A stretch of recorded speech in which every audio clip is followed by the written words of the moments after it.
Bonjour à tous et bienvenue dans Cult & Click. On est là avec l'ami Kerr pour encore une vidéo de presque qualité. On va vous faire un petit récap de toutes les annonces qu'il y a eu du côté de chez Disney, spécialement sur Marvel, parce qu'il y en avait trop pour faire une seule vidéo dessus.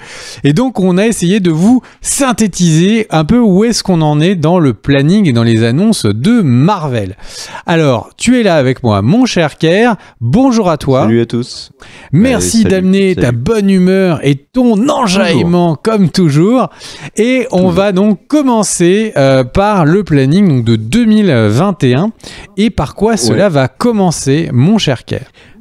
Alors déjà ce qu'il faut dire c'est que c'était en fin de semaine dernière, donc là ça devait être vers le 8 à peu près décembre. Disney a voulu rassurer les investisseurs sur Disney+, qui a connu une année 2020 assez compliquée, et ils ont donc annoncé énormément de choses sur tous leurs univers, et y compris Marvel comme tu le disais, mais vraiment énormément de choses. Donc là on va voir qu'il y a parfois très peu d'infos sur certains thèmes. Il y a des ajouts de casting, etc. Il y a eu des teasers qui ont été dévoilés.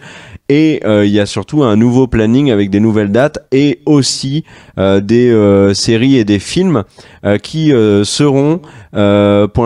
arriveront mais qui pour l'instant ne sont pas datés. Et il y a quelque chose de très important à noter, c'est que vu le contexte et notamment la Warner qui a annoncé que tous ces blockbusters de 2021 sortiraient simultanément sur HBO Max et au ciné, là ce qui est intéressant à noter, c'est que Disney n'a annoncé aucun film Marvel sur Disney+. Ils ont pas du tout exclu que ça sortirait pas au cinéma, donc on peut penser que ça va sortir au cinéma. Voilà qui est une info importante. L'année 2021 elle va être chargée du côté de Marvel, elle n'a pas du tout été celle de 2020 puisqu'en fait il n'y a rien eu dans le MCU, et ça commencera dès le 15 janvier avec une série qui devait sortir en décembre mais qui a été décalée. C'est WandaVision avec donc Scarlet Witch et Vision, une série très énigmatique qui a un nouveau teaser. Tu veux en parler, mon cher Greg, de ce teaser? Moi, alors, je l'ai pas vu. Je veux la surprise. Donc, alors, je vais d'abord préciser, sans me spoiler. Je vais d'abord préciser que tu as oublié en fait la première série qui est donc Marvel Studios Legends, qui est la série qui a nécessité le plus gros budget de l'histoire de Marvel et potentiellement de l'histoire de Disney à être pour qu'elle puisse exister. Et oui, et elle va sortir quelques jours avant WandaVision. Qu'est-ce que ce mastodonte? C'est tout simplement le résumé de l'histoire des différents films du MCU. Et donc, il fallait énormément de films pour produire le MCU. Et donc là, bon, ils ont juste pris un monteur pour faire le résumé. Mais on peut présenter les choses en disant que c'est la série qui a nécessité le plus de budget au total pour exister, mais le moins de budget pour ça serait pas l'occasion de dire qu'on fait une rétro MCU actuellement sur la chaîne et que vous pouvez retrouver les vidéos sur la chaîne. Voilà, on a fait Iron Man, Hulk, Iron Man 2, on va tous les faire. Tu es un tellement youtubeur que Oupi en profite pour dire abonnez-vous à la chaîne et que j'en profite pour dire mettez des pouces bleus. Donc on en était où? On était à WandaVision. C'est le moment YouTube les copains. Du coup, WandaVision. Alors effectivement, un trailer est tombé. Je vous conseille de regarder. Kerr ne veut rien savoir, donc du coup je vais vous mimer par le langage des gestes et bien tout simplement de quoi la série parle, et au final j'étais plutôt déçu. J'ai l'impression que l'histoire risque d'être un peu bancale, mais bon, on va voir. Il y a très peu en vrai d'images. J'ai la sensation, si je devais faire une théorie, Kerr, tu m'écoutes pas, on est d'accord? Si je devais faire une théorie, je dirais qu'on est tout simplement en train de voir la Scarlet Witch qui altère la réalité dans l'endroit où elle est, et du coup elle est en train de créer donc plein de réalités différentes qui sont personnifiées par les différentes fausses émissions qu'on voit dans les trailers, et c'est un moyen de faire un crochet du côté pour les fans de comics de House of M, où Wanda arrive à supprimer ou remettre en fonction les mutants sur la planète. Et donc on va voir. Le seul truc, c'est que j'ai l'impression que la série est très connotée show américains de l'histoire de la télé américaine, des shows qui parfois, comme Hello Lucy, sont des shows qui n'ont jamais marché en France et dont une très grande partie d'entre nous ne connaissent rien. Donc j'ai peur que la série... Le film Lucy a bien marché, c'est un film de Luc Besson. Oui, tout à fait, mais ça n'a malheureusement aucun rapport. Et du coup, je pense qu'il y a de fortes chances qu'on passe un côté peut-être de la série parce que ces différences culturelles, on verra. Mais clairement, ça commence par ça. Et je suis vraiment pas sûr que ce soit celle que j'attendais le plus. Et on enchaîne avec le Falcon et le Soldat d'hiver où il y a aussi un trailer. Tu voulais en parler, Kerr, le 19 mars. Ouais.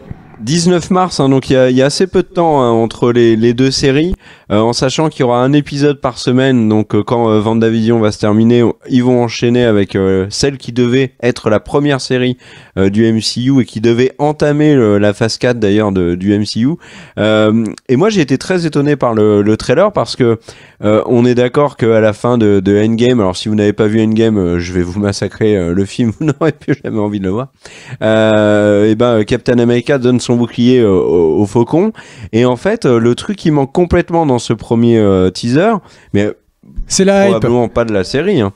C'est le bouclier en fait, c'est Captain America, c'est le Faucon qui devient Captain America. On a envie de voir ça. Là pour l'instant on reste sur c'est le Faucon, son pote c'est le Soldat d'hiver. Et voilà, alors après le trailer m'a moyennement chauffé, je vais être très honnête, mais c'est le cas de tous les trailers du côté de Marvel Disney+. Bon, après je vais sauter sur les séries, il y a aucun souci là-dessus. J'ai plus l'impression qu'on va vraiment assister à une histoire entre deux potes. Et puis j'ai envie de dire pourquoi pas, hein, ça peut être réussi. Et puis aussi le teaser a quand même... on sait qu'il y a beaucoup de personnages iconiques de l'univers Marvel Comics qui vont apparaître dans la série et qu'on n'a pas du tout vu dans le teaser. Par exemple, Sharon Carter, etc. etc. Donc, bon voilà. On verra Falcon and the Winter Soldier. Au moins, on a une date, 19 mars. Il n'y a pas eu de nouvelles infos sur le casting. Tu t'en penses quoi, toi, de ce teaser ? Aucune hype. Je suis très curieux de voir ce que ça va donner. C'est la série qui doit être l'introduction des séries action chez Marvel, donc il faut qu'elle dépote. Mais je sais pas. Il y a un truc qui cloche. Le côté étalonnage très gris, manque de couleurs et tout, ça marche bien sur un film. Là, en série, on va voir. C'est possible. Après, c'est vraiment pas les deux personnages qui m'intéressent le plus du MCU. Mais bon, on le verra. Là, maintenant, le problème de Disney, c'est qu'ils veulent que Disney+, ça démarre. Donc, tous les personnages, que vous les aimiez ou pas, auront des séries, des films, des trucs. Il faut qu'ils aient quelque chose. Donc voilà. Mais ce qui est sûr, c'est que le démarrage, moi, je le trouve très compliqué de l'année 2021. Alors, c'est mieux que de ne rien avoir, on est d'accord. Mais d'avoir un récap, d'avoir le 15 janvier WandaVision, ensuite 19 mars Falcon, Soldat et le Soldat d'hiver, le 7 mai Black Widow, c'est pas le plus gros démarrage de l'histoire du MCU. On verra si c'est bien ou pas, c'est ça la vraie question. Mais du coup, donc je le disais, le 7 mai Black Widow. Pour l'instant, il n'y a pas vraiment de nouvelles annonces autour de Black Widow. Non, il n'y en a pas eu. Donc, on peut faire un bilan quand même sur le casting quand même. Si tu veux, mais il a vraiment pas changé. Bah non, alors ce qu'il faut retenir quand même qui est très important, c'est que c'est la première apparition à l'écran de Florence Pugh, donc en Yelena Belova, qui sera donc la nouvelle Black Widow et qu'on verra dans d'autres séries et d'autres films du MCU, donc en ça il va être important. Le casting aussi, à mon avis, David Harbour qui joue Red Guardian, possible qu'on le revoie aussi. Il y a des rumeurs, il y a eu des propos tenus notamment par Kevin Feige qui sont intrigants sur le fait qu'en fait Black Widow c'est pas vraiment un film hommage à Scarlett Johansson, en tout cas à Natasha Romanoff, mais que ça pourrait être bien plus, qu'on saura le mystère, mais t'en avais déjà parlé dans la news, de ce qui s'est passé avec Hawkeye à Budapest. Il y aura le retour de Thaddeus Ross, interprété par William Hurt. Il y a Taskmaster, il y a dans ce film, on pourrait découvrir, par exemple en scène post-générique, qui serait le grand méchant de la phase 4, pour qui la personne pour qui travaille Taskmaster. C'est une des hypothèses, mais c'est vrai que sur Black Widow, on n'a pas tellement d'infos. Mais par contre, c'est un film du MCU, il sort au ciné, ça a été reconfirmé. Il y avait des rumeurs qui disaient qu'ils allaient annoncer Black Widow sur Disney+. Il y avait même des actionnaires qui faisaient pression pour que Black Widow... il y avait même des experts économistes qui disaient qu'il fallait que Black Widow sorte sur Disney+, dès cette fin d'année, en mode grosse surprise. On n'a pas eu de promo, on vous le balance, sautez dessus parce que pour le bilan financier, c'est important. Non, Black Widow sort bien le 7 mai. Et 2 mois après, le 9 juillet, il y a Shang-Chi and the Legend of the Ten Rings. Et là, tu as quelques trucs à dire dessus. Alors avant, en mai, il y a, si je peux me permettre, il y a Loki qui doit arriver. Et Loki, pour moi, c'est la série que j'attends le plus, très clairement. Il n'y a aucun doute là-dessus. Le retour d'un fan favorite, Loki, Tom Hiddleston. Il y a un univers qui, en tout cas, une promesse d'histoire qui a l'air beaucoup plus intéressante que pour tout le reste. Donc là, je parle du trailer. Donc on va voir Loki qui, visiblement, va voyager à travers les époques, qui donc va être pisté par la TVA, donc qui n'est pas cette taxe que vous payez sur les objets de Noël, mais c'est la Time Variance Authority, donc une espèce de police globale qui est là pour vérifier que le temps n'est pas modifié. Et on a des acteurs hyper intéressants qui sont au casting. Le trailer laissait sous-entendre que peut-être avec ces voyages dans le temps, on allait revoir la Black Widow qu'on connaît de Scarlett Johansson. Il y a un plan très intriguant, hein. Ouais, il y a énormément de possibilités du coup avec ces voyages dans le temps. Il faut voir aussi quand est-ce que la série est placée. Donc elle est placée après Black Widow. Donc potentiellement, si on revoit Black Widow, peut-être que ça va permettre de montrer de nouvelles choses. C'est aussi une série qui est, donc Black Widow est censé être un kick-off de la nouvelle phase réellement. Si Loki est après, c'est peut-être parce que Loki est une pièce importante de cette nouvelle phase. Donc moi, très clairement, c'est la série que j'attends le plus. Et dans les films Marvel, j'attends le plus Eternals, dont on parlera tout à l'heure. Mais franchement, je sais pas si Loki risque d'être peut-être la vraie surprise. Donc on va voir. En tout cas, il y a un vrai rythme.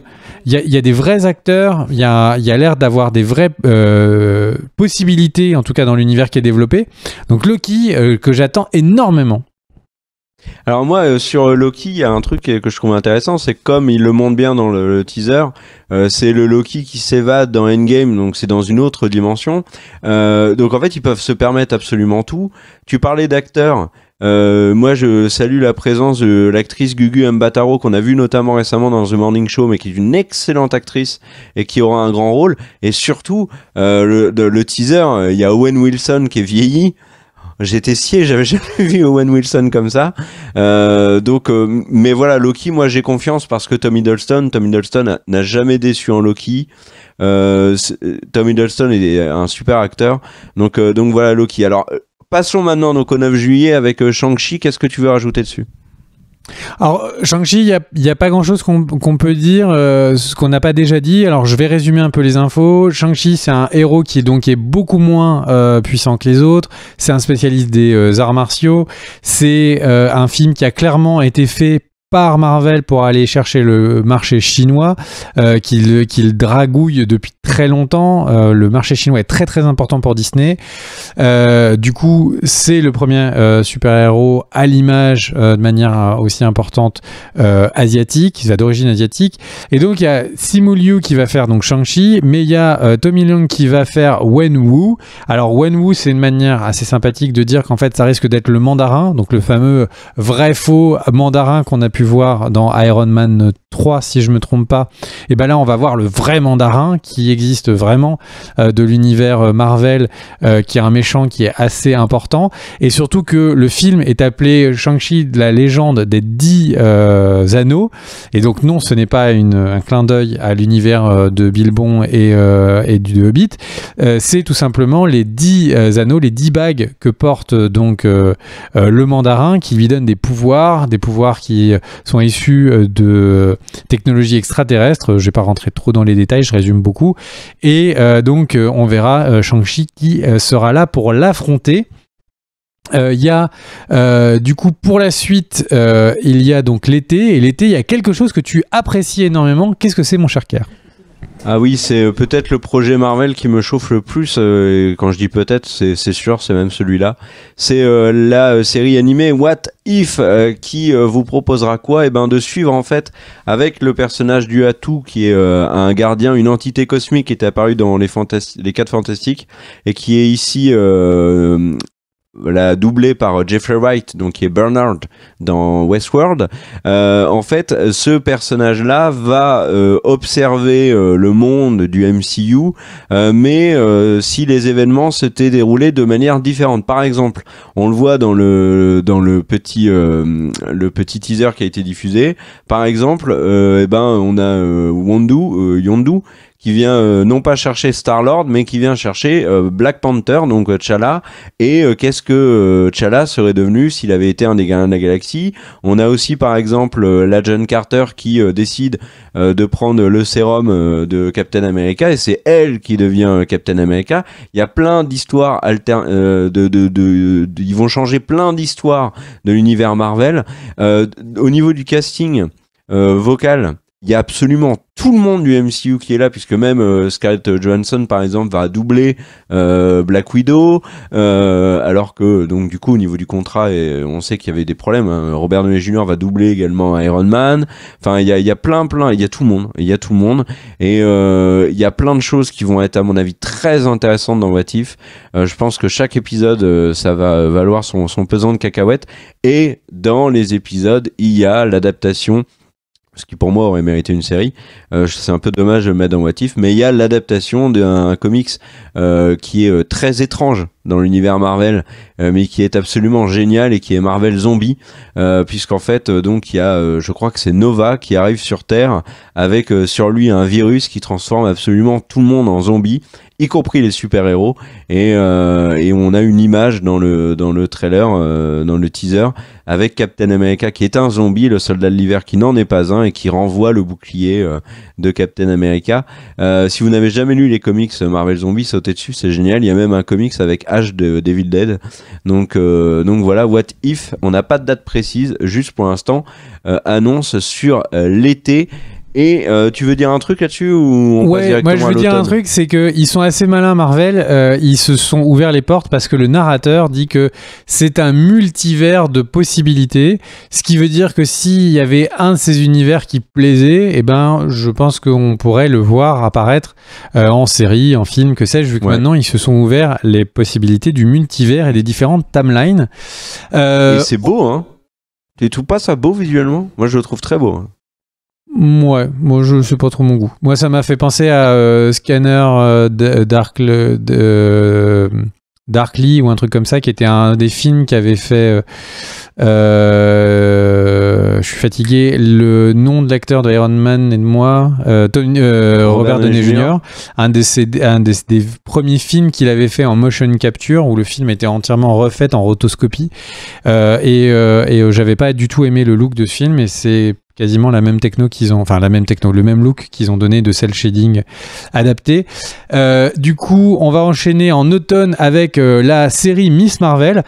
Série Miss Marvel qui peut avoir une importance majeure. Alors, Miss Marvel, c'est un personnage qui n'est pas très vieux dans les comics, qui est adapté. Donc, il y a un personnage d'une demoiselle qui a des pouvoirs, qui est tellement fan de Captain Marvel qu'elle va se donner le nom de Miss Marvel. C'est un personnage qui, je pense, va être la série un peu teen. Il y a de fortes chances, mais pourquoi je dis qu'elle va avoir son importance, c'est qu'en fait, vous vous souvenez, au tout début de l'histoire du MCU, ils avaient dit « It's all connected », les séries, les films, tout sera connecté, Agents of S.H.I.E.L.D. est connecté, la fin d'une des premières saisons d'Agents of S.H.I.E.L.D. avait un impact direct sur une des phases du MCU, dans le sens où c'est ça qui permet d'avoir le Triskelion, de souvenir le nom, c'est pour sauver Captain America. Et donc, il y avait ce côté tout est connecté, et au final, très vite, plus rien ne l'était. Les séries étaient dans leur coin, les films de l'autre. Et là, ça va vraiment être le cas, vu que, du coup, Miss Marvel qui apparaît là sera présente, et visiblement extrêmement présente dans le film donc de Captain Marvel 2, donc vraiment une des séries qui est censée prouver qu'un personnage peut apparaître en série pour ensuite être introduit en série, pour ensuite être un des personnages leaders dans les films. Donc écoutez, hâte de voir ça pour ça, mais c'est vrai que les premières images, c'est un univers très girly, très teen série, et du coup, l'univers qui s'étend... Qui respecte le comics. Oui, mais qui reste très teen, et en fait l'univers qui s'étend comme ça, eh bien c'est le moment où je me suis dit bah ouais, mais si on a Gardien de la Galaxie, si on a Iron Man, tout ça c'était un univers avec plein de super-héros mais qui était dans une cohérence globale, c'était à peu près les mêmes, tout était fait pour les mêmes spectateurs. Là, ça veut dire que si vous êtes fan du MCU et que vous voulez tout voir, vous allez devoir regarder la série qui peut-être est faite pour des très jeunes teen, filles, parce que c'est ça la cible de cette série. Et là, si vous l'avez pas vu, vous aurez manqué des trucs pour le MCU. Et là, il y a un truc où je décroche un peu, mais bon, on regardera. Et j'espère que, en fait, les séries et les nouvelles productions Marvel vont pas être hyper ciblées, parce que ça voudrait dire que il faudra partir du constat qu'on regardera pas tout, parce qu'il y a des séries qui sont vraiment pas du tout faites pour nous. Et du coup, c'est vraiment la réaction que j'ai eue quand j'ai vu Miss Marvel. Alors, Miss Marvel quand même, qui est, il faut le rappeler, le premier personnage musulman dans l'univers Marvel, qui premier super-héros musulman de l'univers Marvel, qui les comics, moi je vous les conseille, c'est les premiers tomes sont vraiment bien écrits et les personnages sont bien développés, c'est très intéressant je trouve, c'est pas du tout cliché. Et notamment sur la religion, et il y a des éléments dans les petits, alors c'est un espèce de making of qui fait un peu le point sur l'évolution de la série, le casting, etc. On voit vraiment, il y a quelques plans avec notamment le père de Kamala Khan qui et ça, pour le coup, ça fait vraiment penser aux comics. Et comme tu le disais, elle va être reliée, puisqu'il avait déjà dit ça, qu'elle serait dans d'autres films. Et là, on a eu la confirmation avec Captain Marvel 2. Mais c'est un personnage, MS Marvel, que Marvel pousse énormément. On l'a vu notamment aller dans le jeu vidéo Avengers. Elle était aussi dans un autre jeu vidéo qui était sorti sur Switch, dont j'ai oublié le nom. Enfin, c'est un personnage qui est très poussé et qui, à mon avis, va devenir un personnage majeur du MCU. Donc voilà. Le 5 novembre, on a Eternals, on a eu aucune nouvelle info sur Eternals. Ouais, en fait, c'était juste pour dire que j'avais fait exprès de pas dire que c'était un personnage issu d'une minorité, etc. Parce que c'est toute la publicité autour de Miss Marvel est à mon avis trop orientée là-dessus. C'est vraiment regardez, on a refait un personnage c'est enfin une super héroïne, c'est une fille, et puis en plus elle est issue d'une minorité, et puis en plus elle a une religion, et en fait je pense fondamentalement qu'on devrait pousser les films sur leur qualité et pas sur ça, mais tu fais bien de le préciser, parce que c'est une grosse partie de la communication est axée sur ça.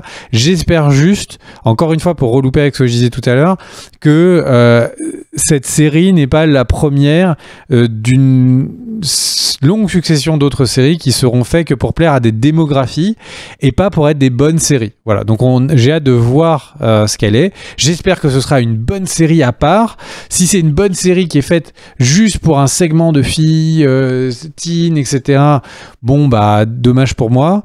Et après, si c'est juste une série qui est tellement stéréotypée pour plaire, etc., parce qu'elle a été faite par des mecs en col blanc pour juste marcher sur un secteur, et ben très vite je pense que cette série s'effondrera, et que du coup par effet ricochet ce sera un vrai problème pour Captain Marvel 2. Mais oui, ils ont un super-héros pour le marché chinois, ils ont une super-héroïne pour aller un peu chercher d'autres démographies. C'est voilà, c'est l'aventure du MCU qui est là pour conquérir le monde. Et puisqu'ils sont en train de conquérir le monde, tu vas nous parler un peu de la galaxie. Quand même, juste un truc, c'est que MS Marvel, le comics, est vraiment qualitatif. Donc si la série est de ce niveau-là, moi je signe tout de suite. J'étais vraiment étonné par la qualité du comics, et aussi et surtout MS Marvel, ça permet d'introduire d'autres personnages qui sont très importants dans l'univers Marvel, qui ont déjà été développés en série, mais c'était une catastrophe. C'est les Inhumains, et notamment Flèche Noire. Et ça peut être vraiment cool. T'as pensé quoi des premières images par rapport à ce que tu viens de dire? T'as pensé quoi des premières images de la série qui ont été diffusées là? C'est difficile. C'est très teenage, mais après. Ça fait pas rêver. La force des MS Marvel, c'est le propos, c'est le caractère du personnage, c'est sa relation avec son frère, la relation avec son père, la relation avec sa mère, la découverte de ses pouvoirs, l'origine de ses pouvoirs. Enfin, l'origine story, c'est toujours ce qui est toujours le plus intéressant. Mais bon, le ton de ce premier trailer est pas, c'est pas le mieux quoi. Bon, on enchaîne avec. C'était pas vraiment un trailer, donc passons à Eternals où là pour le coup, à mon avis, on peut squeeze parce qu'on n'a pas, il y a eu aucune information nouvelle sur. Ils ont juste reconfirmé le casting. Donc le 5 novembre, Eternals avec Richard Madden notamment et Kit Harington de Game of Thrones, donc les frères Stark. Bon, j'avais fait une blague sur Twitter, je disais que j'espère que si Richard Madden se marie dans Eternals, ça se passera mieux que son précédent mariage.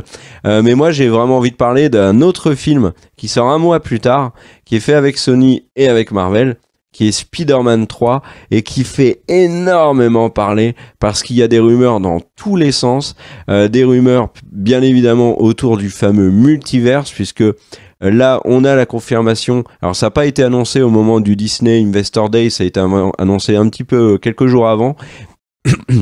Pardon, mais on a la vraie confirmation du multiverse, puisque dans le film Spider-Man 3 avec Tom Holland, on va retrouver un personnage qui était dans donc Spider-Man 2 avec Tobey Maguire, qui est Octopus, interprété par Alfred Molina.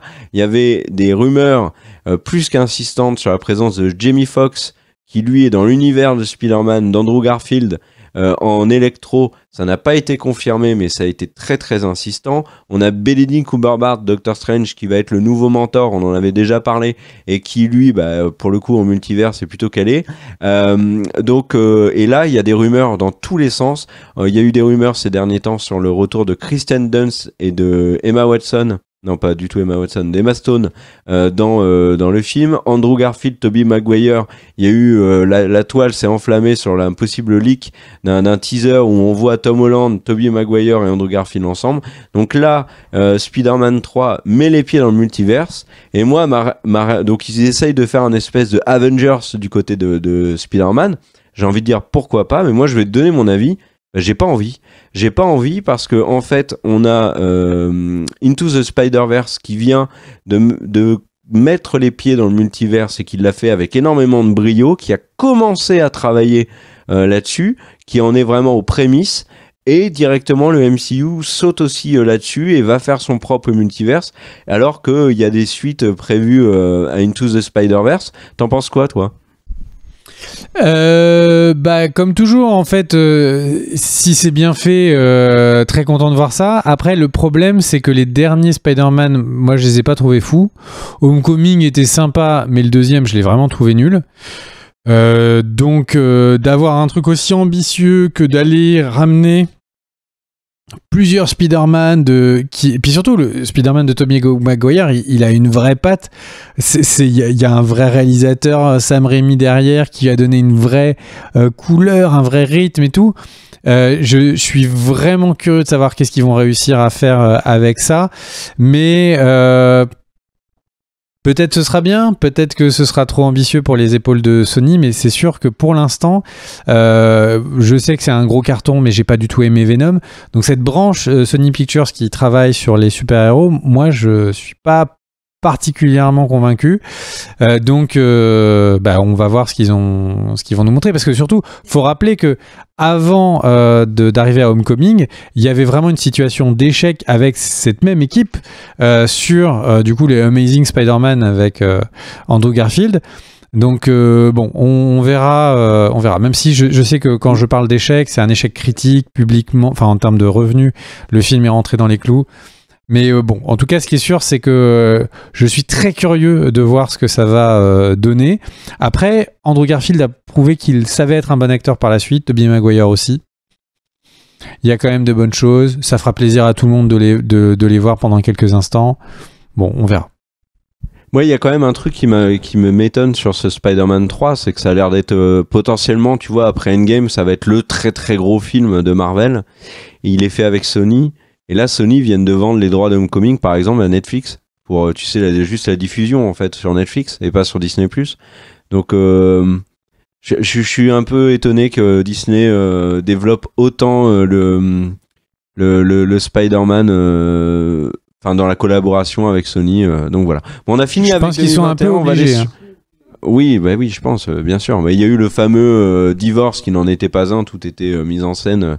Mais enfin, bon, bref. Et donc, passons à la dernière série de l'année, passons à Hawkeye. Et donc, tu voulais parler du casting de Hawkeye. Il n'y a pas de date, pas d'information, juste un peu de casting qui a été confirmé. Exactement, ça communique beaucoup sur Hawkeye, mais pour l'instant, donc comme tu l'as dit, pas de date. Alors, fin d'année, ça peut être novembre, décembre.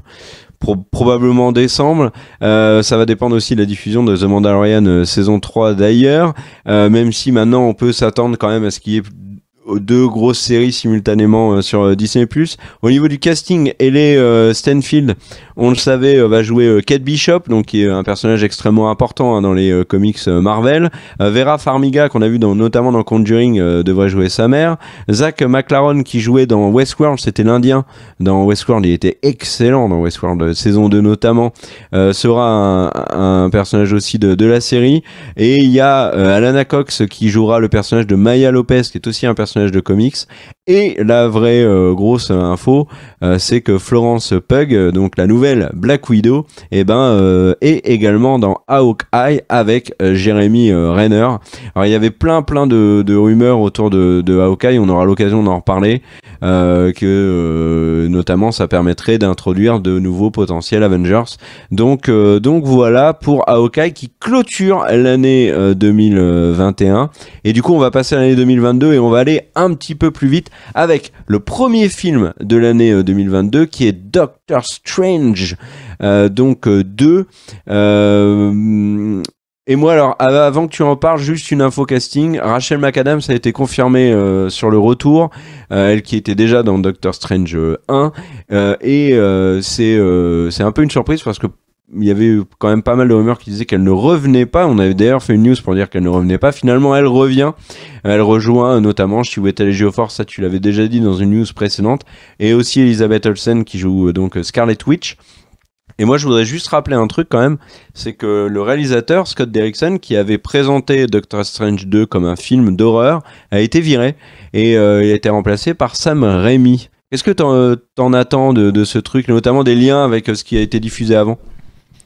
Eh ben, j'en attends pas mal parce que tu regardes, c'est au final, on annonce beaucoup de séries, de films, etc. Mais les films restent quand même là où il y a le plus de budget, le plus d'ambition. Donc, c'est important. Il tombe après Spider-Man 3, donc c'est le retour dans les écuries Marvel qui va être important.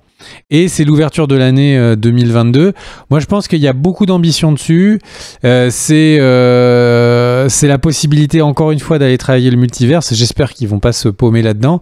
Mais du coup, on va voir. Et les comics sur Doctor Strange, sur le multivers of Madness et les méchants que ça peut apporter sont assez réussis. En tout cas, m'avaient plu à l'époque. Donc, j'ai envie de dire, à voir. On enchaîne avec le 6 mai, ce qui sans doute sera une des plus grosses sorties de l'année, Thor, Love and Thunder. On rappelle donc un peu... On pourra faire des paris, tiens, sur 2022. Qui sera le plus gros succès Marvel de 2022 ? Mais parle de Thor, Love and Thunder. Mais est-ce que 2020, t'as pas appris que les paris sur le futur sont compliqués ? C'est un peu, mais admettons que ça sorte. Donc, Love and Thunder, on rappelle, l'histoire des comics, c'est que du coup, Thor n'est plus digne de porter Mjolnir, et donc il va y avoir une nouvelle Thor, une nouvelle personne digne, et donc du coup, eh bien, le film que j'attends, le film qui risque d'être un peu le film un peu comédie, un peu action, il y a Thor Ragnarok qui avait ramené un nouveau rythme, un nouveau souple à cette franchise qui était catastrophique, hein. Thor et les Dark Elf, qu'est-ce que c'était pas fun. Donc là, vraiment un retour que j'attends. 2022, c'est loin. C'est vraiment, quand on commence à regarder le planning de Marvel, c'est très très loin le 6 mai. Quelques informations de plus au niveau du casting, rien de bien incroyable. Mon cher Kerr, quand même. Il y a Christian Bale. Oui, Christian Bale qui est officialisé en gore. Qui est donc le tueur de Dieu, donc le boucher des dieux.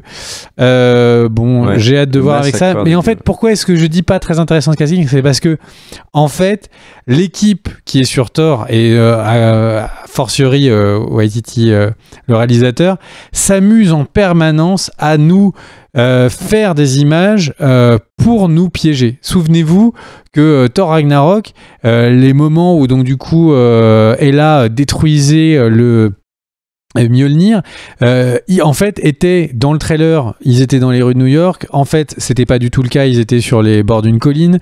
Des personnages importants qui étaient teasés se sont retrouvés être juste des caméos.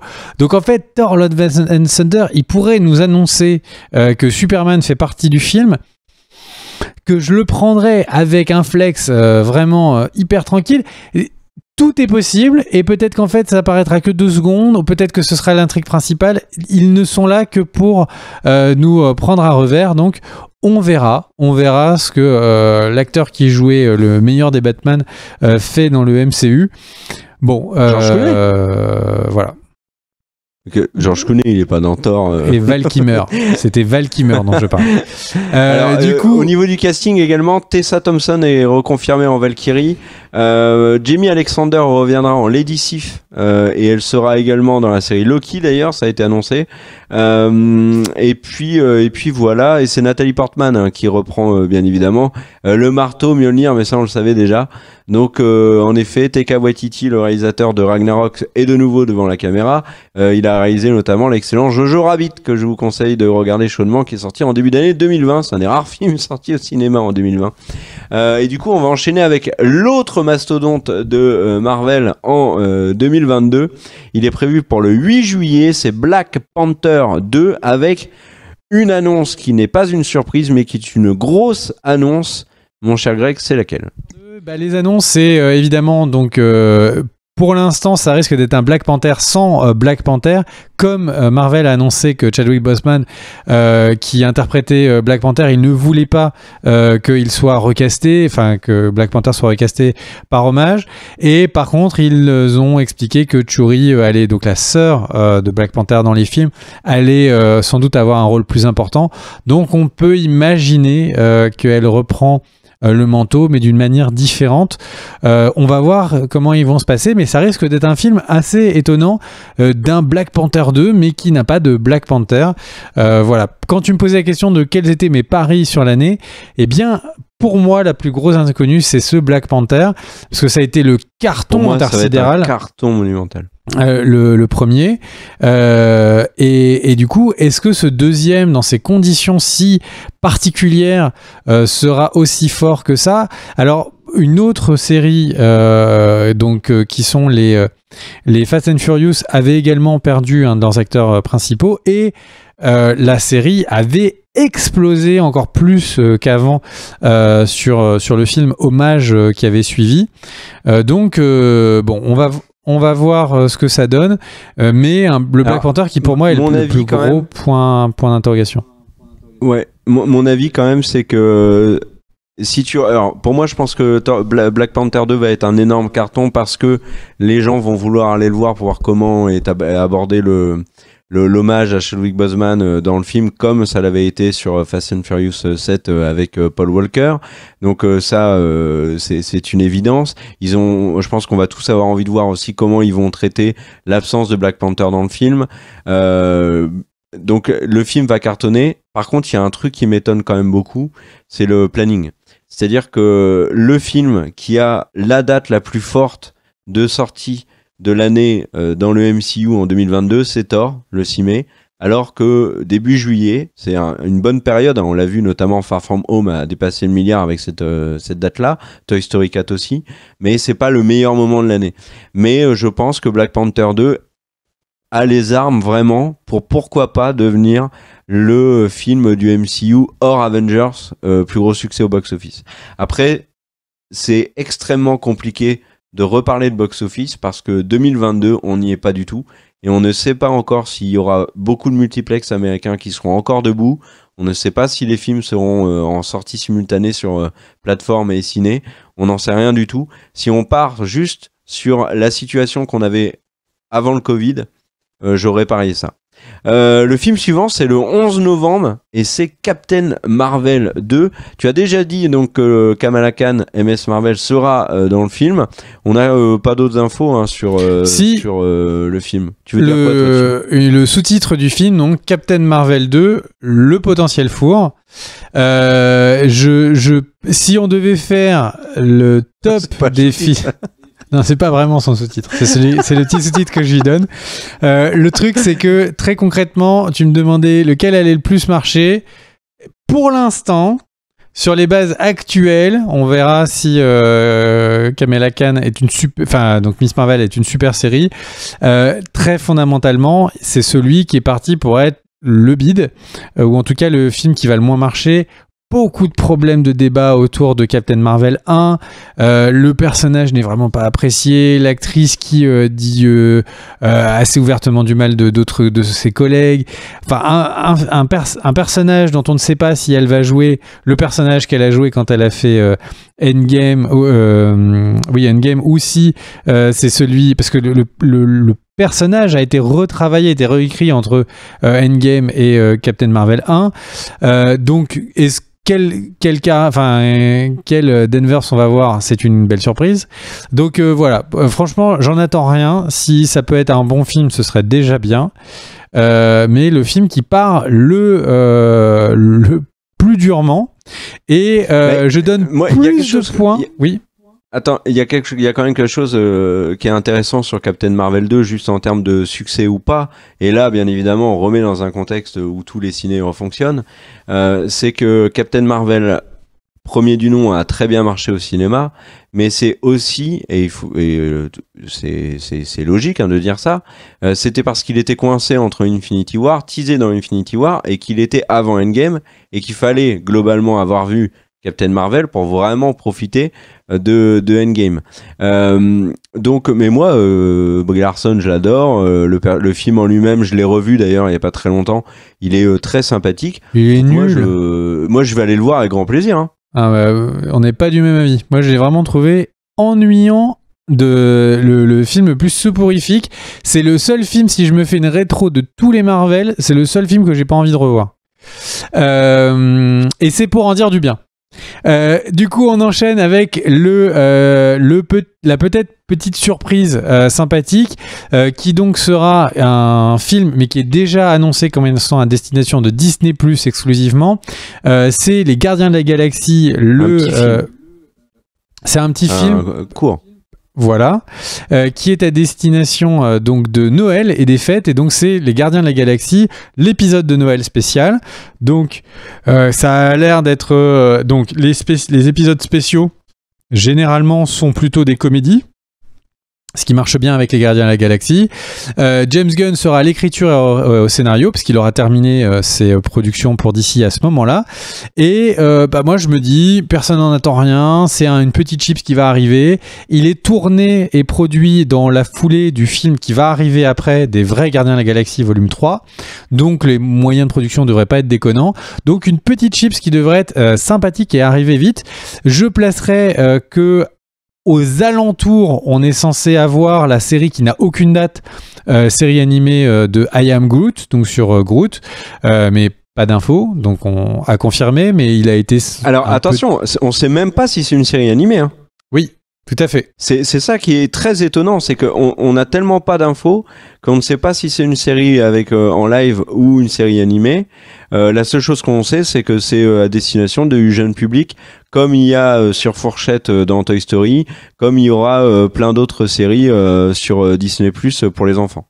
Ouais, le seul truc qu'on sait, c'est qu'il y a eu un petit teasing quand même sur le fait que ce serait peut-être pas loin de l'épisode spécial et des Gardiens de la Galaxie de volume 3 et Gardiens de la Galaxie volume 3.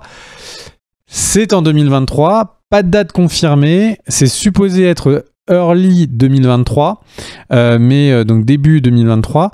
Donc on verra. Après, ça fait sens d'un point de vue communication, le spécial, I Am Groot et le film, et aussi un beau redémarrage pour les Gardiens de la Galaxie qui du coup ont un film qui est très très éloigné de Gardiens de la Galaxie volume 2. Donc voilà. Oui, donc, et très attendu. Hein. Et très attendu. Pour voir les Asgardiens de la Galaxie peut-être. Alors ça sera pas les Asgardiens, mais par contre non, les Asgardiens... Est-ce qu'il y aura Thor dedans? C'est la grande question. Oui, mais on les reverra en fait, les Asgardiens, puisqu'on l'a pas dit, mais ils seront presque tous normalement dans Thor Love and Thunder. Alors bien comme évidemment. tu le disais, ça peut être dans une courte scène, hein. Ça peut être au début du film. Après, il y a... Pour les fans de comics, il y a un élément assez marrant, c'est que du coup, là a été dans une des dernières nouvelles histoires, Star-Lord est devenu un personnage qui est ouvertement bisexuel et multi-lover. Alors ça veut dire qu'en fait, il vit dans une couple à 3 et je suis très curieux et ça a été très endorsé du coup par Marvel comme un switch pour le fait que c'est un personnage LGBT. Est-ce que Peter Quill, est-ce que Star-Lord et Chris Pratt, du coup, auront ce switch ou cette ouverture, comme vous préférez? C'est en tout cas un tournant que je n'avais pas vu venir dans les précédents comics, mais voilà, une décision qui a été prise sur le personnage de Star-Lord.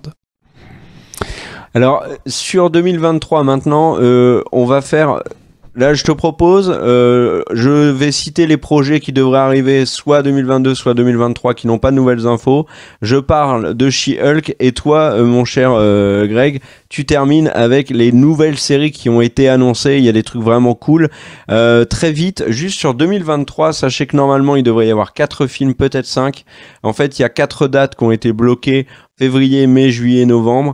On a les Gardiens de la Galaxie qui potentiellement pourraient prendre un de ces slots-là, mais ça n'est pas certain. Ça pourrait être un slot supplémentaire. Donc, entre 4 et 5 films sur 2023. Dans ces films-là, logiquement, on devrait retrouver Ant-Man and the Wasp, dont le titre est Quantumania, et qui est un film aussi qui fait objet de très nombreuses rumeurs dont on a déjà évoqué. Au niveau du casting, on retrouvera tout le casting du précédent.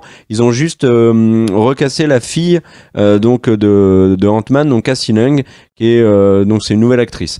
Dans les annonces, mais où on n'a aucune info, vraiment, alors là, pour le coup, c'est juste ça va sortir et on a le réal, c'est les 4 Fantastics, The Fantastic Four, qui va sortir peut-être en 2023, mais c'est pas dit du tout. Et c'est John Watts, le réalisateur de Spider-Man Homecoming, Far From Home et Spider-Man 3 qui va le réaliser. Je me permets de préciser sur justement ces 2 films que tu fais bien de lier dans les informations. Donc Quantumania, il y a donc le personnage de Kang qui a été casté et annoncé, donc Kang le Conquéreur, qui est donc un des très grands méchants de l'univers Marvel, donc qui est un conquérant qui voyage dans le temps et qui essaye de conquérir toutes les époques, et à savoir que du coup beaucoup de personnes se disent mais ce serait très logique de l'introduire dans la série Loki, dont le sujet principal sera les voyages dans le temps. Et pourquoi j'en parle quand tu parles de Ant-Man 3 et également des Fantastic Four, c'est parce que Kang était un personnage qui était dans les droits vendus avec les Fantastic Four que donc Marvel a pu récupérer à ce moment-là, et il y a en lien avec les Fantastic Four les voyages dans le temps Kang, mais il y a aussi le grand Docteur Doom, Van Doom, le méchant le plus connu des Fantastic Four, et il y a une image du trailer de Loki où on a vraiment l'impression qu'on est en train de voir Doom qui est teasé au loin. Donc on pourrait avoir cette série Loki qui est un kick-off ou en tout cas un pré-teasing à la fois des voyages dans le temps et donc du futur méchant qui est Kang, mais également de Doom qui est aussi un méchant important. Les deux ont le potentiel d'être un futur Thanos et d'être des méchants qui lient en fait plusieurs films. Donc intéressant.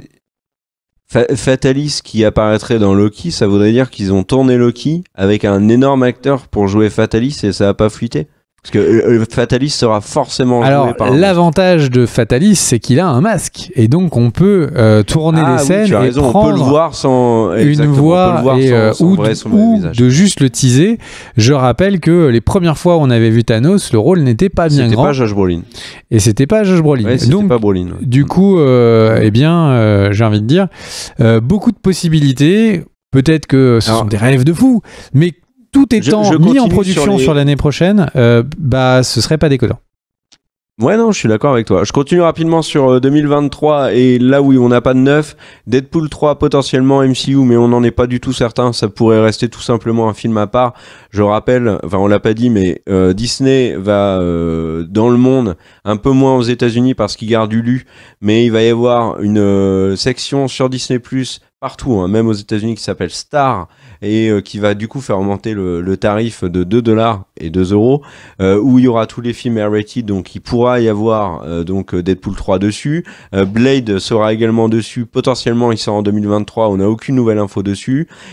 Et au niveau des séries où on n'a pas du tout d'infos supplémentaires, Moon Knight, c'est Oscar Isaac qui va jouer Moon Knight, mais on n'en sait pas plus. Et sur She-Hulk, et je vais terminer là-dessus avant de te donner la parole, She-Hulk, on a, c'est intéressant parce qu'en fait, il y avait une annonce de casting il y a quelques mois qui disait que l'actrice de Orphan Black, Tatiana Maslany, qu'on a vu récemment dans la série Perry Mason, qui est une excellente actrice d'ailleurs, avait signé pour She-Hulk. Et en fait, quelques jours après, elle a dit non, c'est pas vrai, j'ai pas du tout signé pour She-Hulk, je suis pas au courant. Et ben si, ça a été confirmé lors des annonces aux investisseurs. C'est bien elle qui sera She-Hulk. On savait que Mark Ruffalo apparaîtrait plus ou moins, on ne sait pas s'il va vraiment avoir un rôle important dans la série, mais il apparaîtra. Par contre, la grosse info, c'est que le personnage, comme tu as dit, ne pas aimé dans notre critique rétro de Hulk, l'incroyable Hulk, je vous invite à regarder sur la chaîne, donc l'abomination interprétée par Tim Roth va revenir, et ça pour le coup j'étais très surpris qu'il revienne. Donc voilà, maintenant, toi tu vas nous parler de 3 nouvelles séries, et là pour le coup, c'est des séries qui donnent envie. Fais-nous rêver. Donc les 3 séries sont Secret Invasions, où on va suivre Nick Fury qui va en fait être avec son copain Skrull de bien tout simplement mener l'enquête sur cette invasion des méchants Skrulls. Donc les Skrulls, c'est les extraterrestres verts qui changent de visage, que vous avez pu voir dans Captain Marvel 1.